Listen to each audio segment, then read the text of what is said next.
We start with delivery of coil. The coil is specific width and thickness to suit the job that's going to be rolled. Coil's put up on the machine onto the uncoiler. The uncoiler feeds the coil to the machine at the rate required. First part of the process is to punch and notch the sheet in the flat form. That's predefined by the CNC equipment from the computer design that's been done earlier. That once it's punched, it's fed into the roll former. There's a process in between that just matches the speeds. The roll former then progressively rolls the shape, so it forms it up a piece at a time. At the end of the process, the part is marked with an inkjet printer, uniquely marking every cord, web, every component to let us know that it belongs to a specific job number, a specific truss or wall, and a specific component within that truss. It's ejected from the machine. Generally, we stack the product, grouping all of the top and bottom cords of the truss, and then webs separately onto a trolley. So the cords are the long components, the webs are the short components. They then move over to the truss assembly area. The process in the truss assembly area is to lay out the top and bottom cords of the truss. Then that forms the profile of the truss, and then we screw onto or lay onto that the webs which provide the strength to the truss. The cords and webs, as I said, are uniquely identified so that the people that are assembling them don't need to have a drawing. They can assemble it from the information printed on the edge of the component. They lay them out in sequence and then simply screw them together through the pre-punched holes. So they can align every truss component into its position over the top of the hole that's already there. So that defines the position.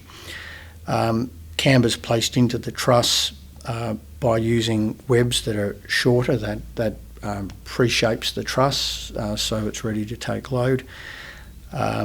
Brackets are applied at either end to fix it to the walls. Sometimes the truss requires extra strength, so it's boxed along one of the cords. Once that's done, the completed truss is stacked onto the other trusses. Those trusses are then tied together for transport and moved out as a pack for storage ready for a shipment. Walls, it's a similar process. The roll forming is essentially the same. The product is cut to length and marked.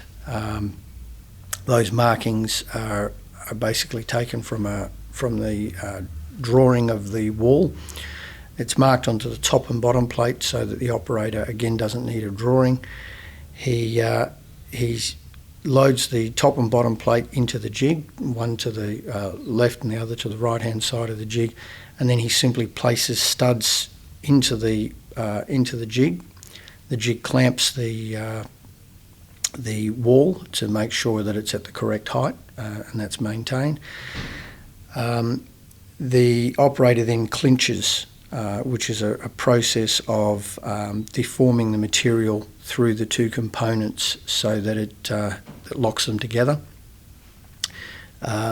He clinches them in place and then places the next stud and moves the wall away from him. So he doesn't move, he just progressively builds the wall from that station. After he's built the formation of the wall, it's removed from that jig and it passes over to the tilt table. At the tilt table we place an Amiga noggin through the service holes.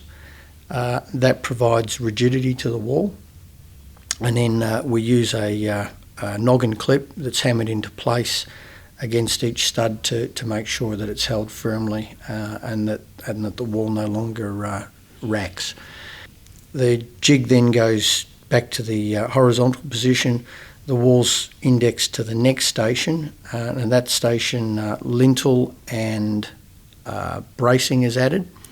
Bracing's to make sure that the wall can't rack, it can't move left to right, so it provides strength to the structure.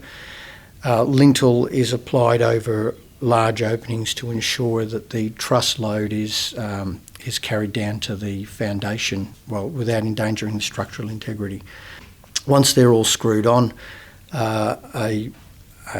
to external walls, a film is applied that protects the wall from any moisture that may sit at the bottom of the connection to the foundation.